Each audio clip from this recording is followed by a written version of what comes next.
Hi everyone. A good and Erev Shabbos. I don't know when you'll see this, but I'm filming it on Erev Shabbos.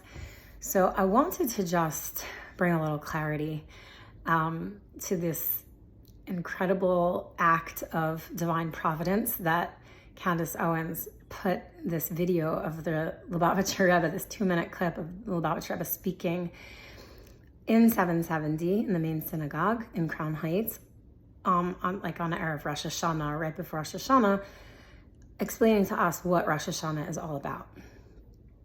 So the Rebbe gave over 10,000 talks. So there's, hundreds of thousands of hours of the Rebbe speaking. And obviously, if you take, someone who said hundreds of thousands of hours worth of talks and you take a 2-minute clip out of it and you don't have context, you could really misunderstand what the Rebbe is saying. So my message is to the Jewish people right now, just to clarify, and why I think it's actually so profound that this is the thing she chose to post. So what is the Rebbe saying in that video? The Rebbe is saying that on Rosh Hashanah, what happens is when we blow the shofar, we're re-arousing Hashem's desire to create the world. We're re-arousing God's desire to create the world. Why? Because before the world was created, it says in the Midrash that Hashem consulted with the souls of the Jewish people. It says he's consulted with the souls of the tzaddikim, but it says every Jew in essence is a tzaddik. So he consulted with the souls of the Jewish people. Basically, if you want to really bring it down into layman's terms, what do you think? Should I create the world? Should we do this? It's going to be hard. It's going to be a place where godliness is not going to be so apparent, and it might be hard to remember why I sent you there, but ultimately we're going to overcome the darkness of the world and we're going to make the world a godly place. And then we're all going to rejoice because it's going to be an amazing, triumphant accomplishment. Should we do it? And we, the Jewish people, said yes. So in essence, we're co-creators with God because we agreed to this whole creative process.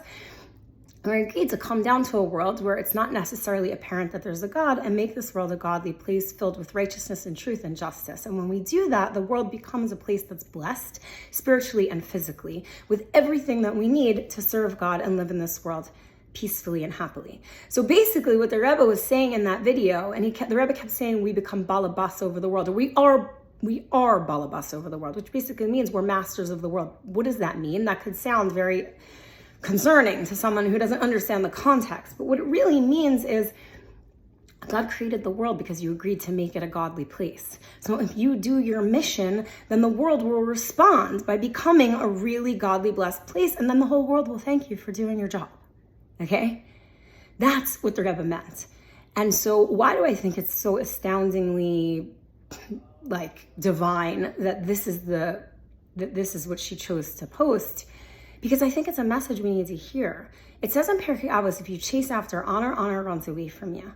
So if we spend our lives as the Jewish people just begging the non-Jews to love us and honor us and respect us, they're going to do the opposite because they feel that it's a little bit weird. What do we need them for? But if we actually just go out and do our job to make this world the righteous, godly place that it's meant to be, then they're naturally going to be grateful to us because who doesn't want to live in a world that's abundant spiritually and physically? That is what the Rebbe meant, and that is the message the Jewish people need to take. We need to stop worrying so much what the non-Jews say and do our job to make this world a godly place, and then we will all live in peace together. Please God, it should happen immediately, even before the new Jewish year. And on that note, I want to wish you all a kasiva v'chasima tova, lashana tova, umasuka, and Mashiach now.